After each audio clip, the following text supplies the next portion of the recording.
Welcome to the Low Demand Parenting Podcast, where we drop the pressure, find the joy, and thrive, even when it feels like life is stuck on level 12 hard. I'm Amanda Diekman, author, autistic adult, and mom of 3. I'm not here as an expert, but a fellow traveler. Together, we're learning how to live more gently, authentically, and vibrantly in this wild parenting life.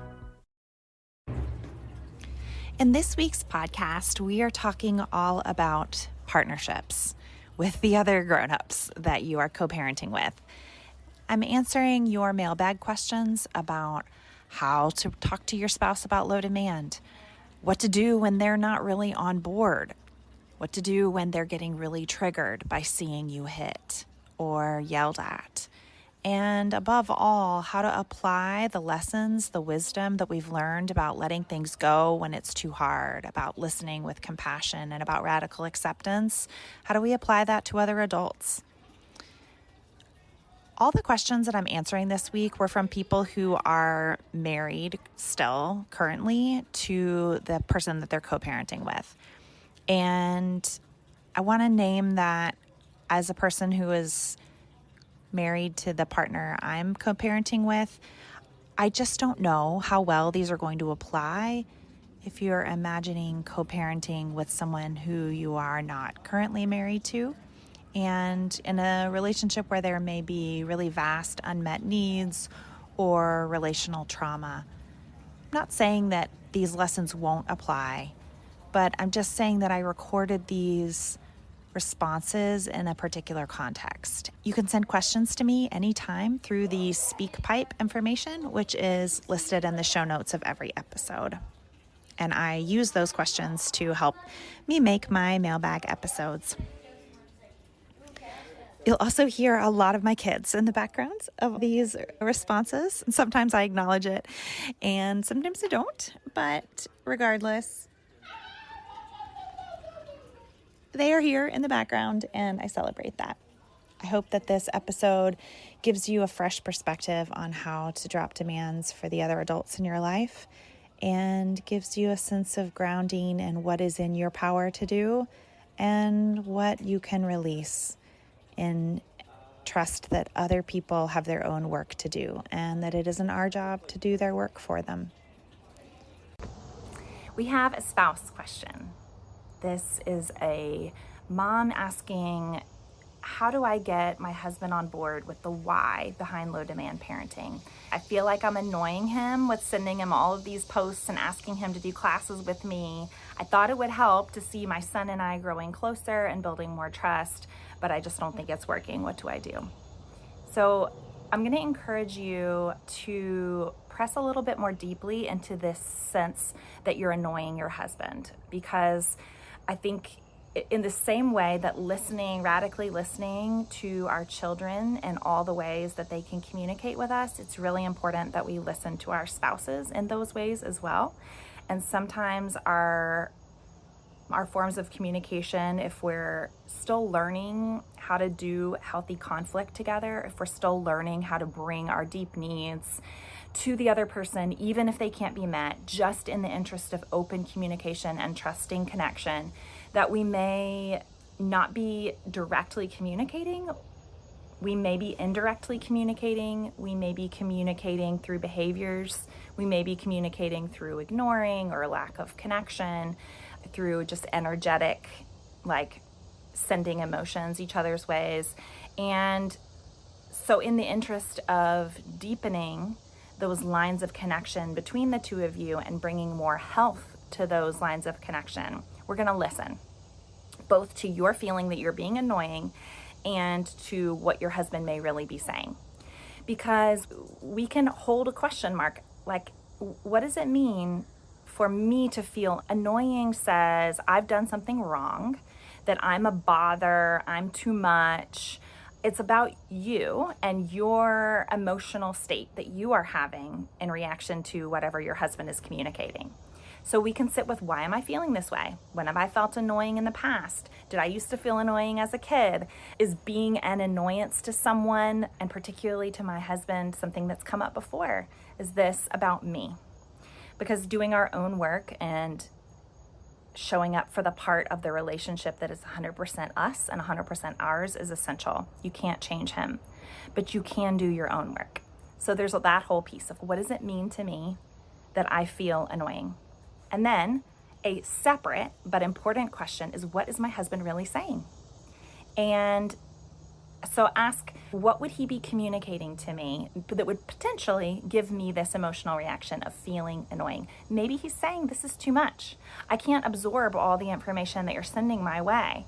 Or maybe he's saying, I feel like I'm not enough for you.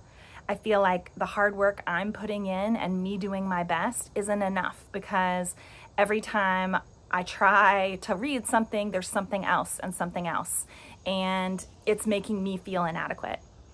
Maybe he's saying, I don't learn best this way.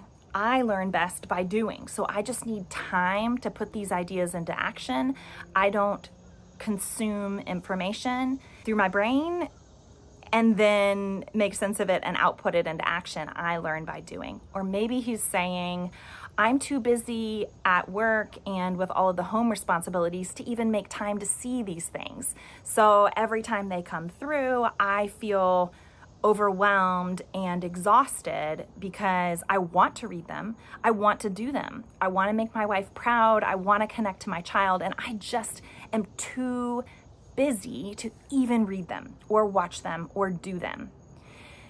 And there are like 10 or 15 more things he might be communicating. And you may have a hunch. We often don't know for sure what other people are telling us. And sometimes our certainty, like, oh, I know exactly what he's saying and it's this, that sometimes we're wrong.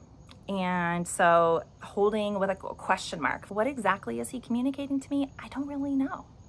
And I'm curious about it. I want to know what he's communicating. And if you can, bringing this up as a direct conversation with the end goal of dropping the demand that is too hard. And this is what's essential. Your end goal in bringing this to your husband isn't to get him to read the things and get him to do the low demand philosophy just the way that you are, so that he can get the kind of relationship with your child that you want him to have. Because that I need to get you here energy is actually really destructive for relationships. It doesn't breed healthy attachment. It doesn't lead to strengthening your ongoing communication and your marriage relationship. The best kind of energy you can bring to your husband is, I want to see you. I want to know you. I want to know where you're at. I want to know what you're trying and how to support you in trying those things by doing my work of letting go of my expectations for you that are too hard. Because the fastest, most effective, most durable way to get somebody to do the thing that you want them to do is actually to let go of what's too hard. And more importantly, even letting go of the outcome that you think they should be working toward. That he may go in a different direction. You don't have control over him. There have been seasons in our marriage where my husband says, the thing that matters most to me right now is this next work thing. And I have to put my best energy into that. And so I can't do blah, blah, blah, blah, blah, even though that's your number one thing in this season. And we have to hold the two truths of like, your number one thing and my number one thing are not the same. But what I can ask for is that you support me in doing my number one thing, and I will support you in doing your number one thing. It doesn't mean that you're on completely different planets, that you can't be aligned and connected in this season. It means that you're being honest about what matters most and what you need to drop in order to maintain that focus.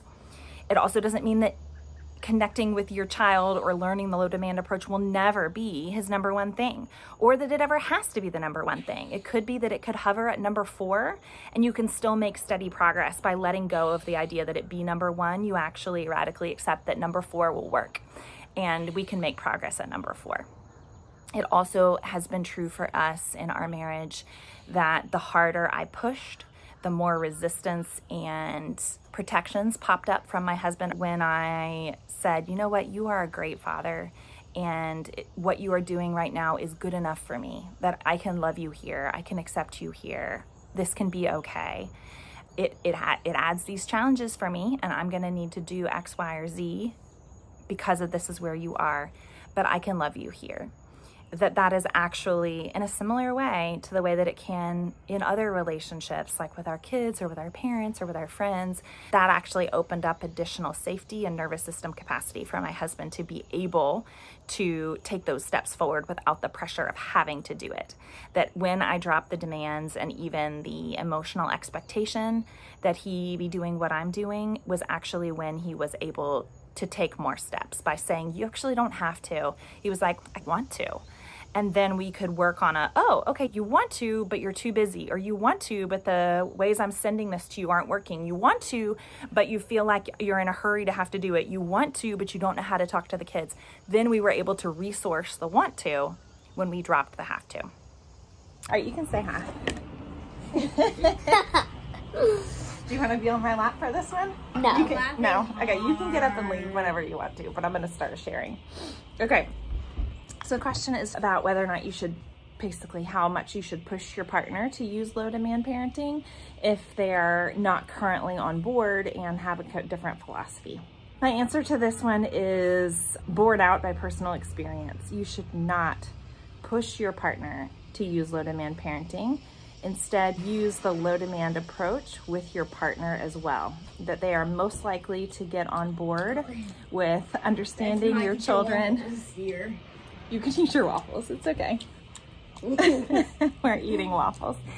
The best way to get your partner on board is actually for them to experience the ability to show up as their full selves, to be let off the hook for the things that are just too hard, to receive compassion and understanding, and for you to help them move into the deeper why beneath their concerns, for you to truly listen to that.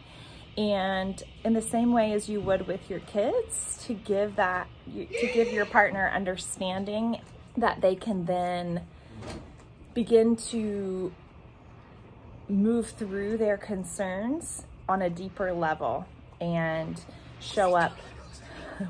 I'll give you an example of how you might do this. So rather than providing an article that they're not reading, which is a very clear behavioral signal that it is too hard for them to read. So just remember, again, our basic philosophy is that everyone is doing the best that they can at the time and with the skills that they have. And it sounds like your partner is working a lot and is probably working out of a philosophy that is driven toward a particular model of success that they might be living into right now.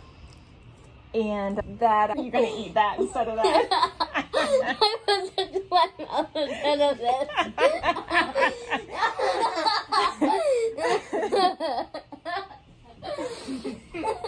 Okay, so you've tried something, which is providing information in article form, and you've gotten feedback that is not working. So instead, I might think through, how does my partner absorb information best?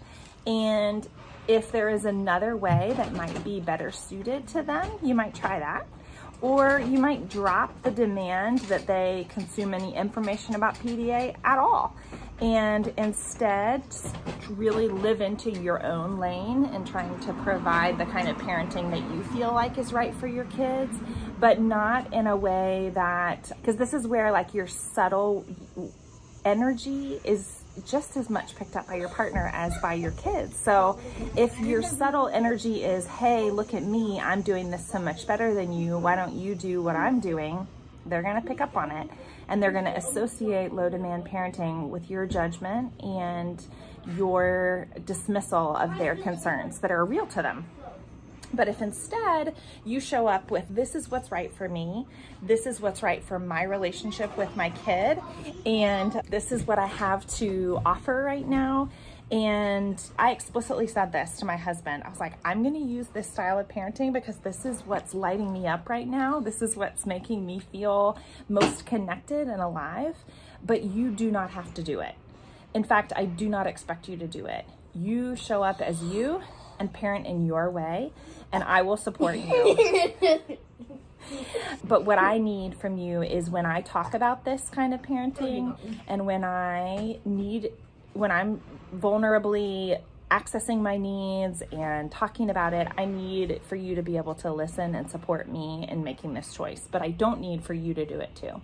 And when I was clear about that, what I needed, what I didn't need, and what I was going to do, that just gave my husband a lot of room to be right where he was, to pursue his own path. And that for sure was a faster way to get us moving into a more collaborative style of parenting. And the other thing I would say is listen really well to your partner's concerns, and not just what they say, but what their behavior tells you and what the deeper why that seems to be coming through of what's too hard. And recognize that some things are too hard. We all have struggles. We all have limitations. We all have needs. And that's our signal that he needs me to stop and give him attention. So I pat on the hand or do something. Tell your kids this. Yeah, a tap is the signal. So I'm going to call it there. Low demand partnerships take root and really flourish in an environment where the lead low demand partner, so in this case, it's you, where you are proactively dropping demands for your husband. Noticing how your husband's behavior is meaningful communication about what's too hard for him. And so it's possible that instead of saying, okay, my husband can't handle seeing me hit at bath time, maybe you back up and say, something about bath time is too hard for my husband, that he's not set up for success here. I'm noticing that a lot of our meltdowns are happening around bath time, like my husband's meltdowns. And so asking him, hey, something about bath time seems a little too hard for you. What is it? And that way he doesn't have to be introspective about his upbringing and the way that his parents, blah, blah, blah. He just needs to notice what particularly about bath time is too hard, and then remove that piece so that he's not so triggered, so that he's not in such a fight or flight. It may mean that he can't be a part of bath time anymore, and you remove that from his plate. Or it might be that the responsibility of washing hair, knowing that the child is going to melt down and that's going to be too much for him, is the problem. And so you proactively drop hair washing. These are all just examples. That's another way of offering the low demand approach as a gift to your loved one, is to say, what part of this is too hard? And then let's make it go away for you. So you don't have to keep doing things that are too hard for you day after day, recognizing that everyone does well when they can. And so if he is on board and really trying hard in this area, then I would use these high demand situations, the draw the line situations, as a behavioral expression of him not able to meet your expectation. He's not able to do well in that situation. And so we need to figure out what is making it hard for him to do well and remove that piece, rather than expecting him to mentally get on board or do additional training or join a group. Like those expectations are going to be way more too high stuff that he can't meet. Instead, we're trying to lower the bar, lower the expectations to a level that he can meet, so that he can engage with you and you will be proud and you will be satisfied that he is meeting your expectations. The next question is about a marriage where the husband is probably PDA and the two partners are doing emotion-focused marriage counseling. And so how do you share your emotions with a PDA spouse in a way that's not triggering for them? I think this is going to be a really nuanced answer, and one of those places where you holding your needs and your partner holding their needs and still looking for room to trust and to connect is going to be so particular to your situation. So a few thoughts that I would have. One is to remember the difference between hard and too hard, and that there's not like a clear delineation there, right? Like hard blends into too hard in the moment. That's something that's doable, shifts to not doable, depending on the context and the emotional state and how much we've been managing. And similarly, safety runs. So there's so super utterly, completely safe. And then there's, this is super hard, but I'm being brave. And then there's my protection system is kicked in and I'm no longer safe. And so I'm no longer open. And what you're navigating are these really gray middle zones where you're both showing up to each other because you love each other, because you're committed to this partnership and you want to grow. But that growth space is taking place right at the edge of your comfort zone. So the first thing that I've learned for myself and in navigating this also applies to our children. It's actually can be quite similar.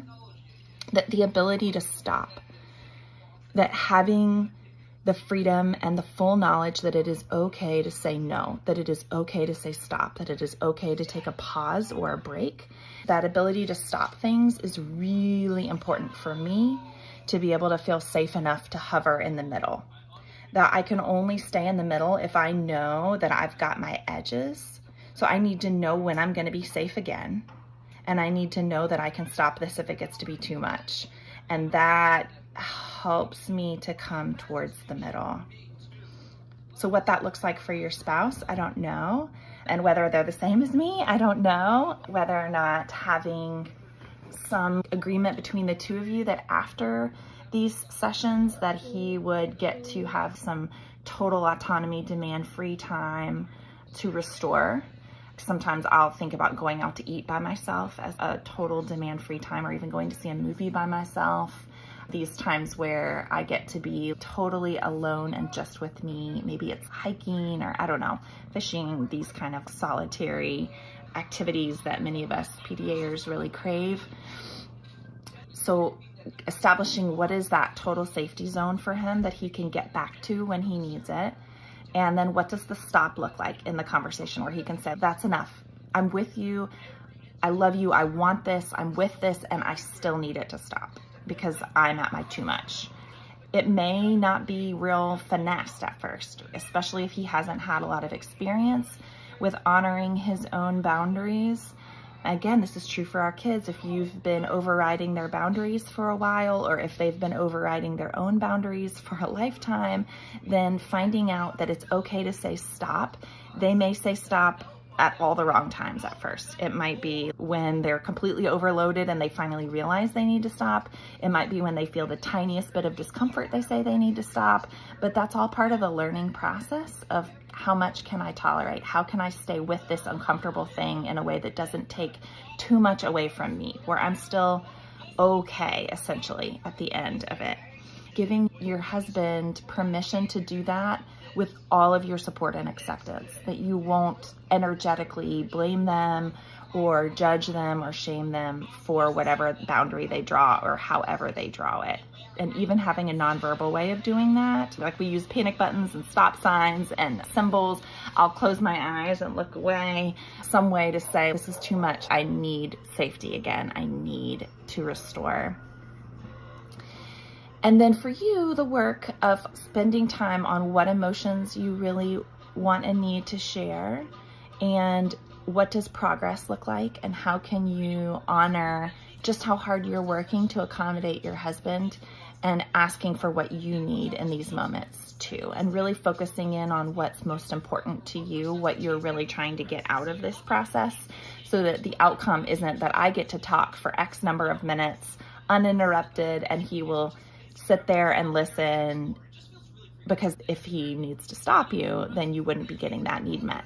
But maybe there's another need, maybe there's a deeper, truer, more authentic need that's in the realm of what's doable for both of you. And getting your counselor on board, knowing what strategies you're using to help him feel safe and what your top priority is, also means that you've got an expert in the room who can help hold both of those things at once so that you can let go of it and just be present to yourself. I can think from my own experience what it feels like to shut down in the face of my husband's emotions. I know that feeling, and I know how hard it is on him. And he'll say things like, this is why I don't tell you. You say you want to know what I'm feeling, but then when I actually share it, you shut down. And I know how awful that process is for a partnership to try to navigate, but also that there's hope, that there's progress, that there's forward momentum, that there's looking for the best in each other and seeing small signs of progress as being really big. And I know you know how to do that with your kids. And so maybe standing solid in what you've witnessed, that you really can make progress in small ways that add up to big ways. If this podcast is speaking to your soul, you can subscribe through wherever you get your own podcasts. Even better, if you feel the nudge, head on over to Apple Podcasts in particular and leave us a review. It's such a helpful way for new people to also get to experience what this podcast wants to bring into their lives. I'm Amanda. Remember, it takes great strength to let things go. I'll see you next week.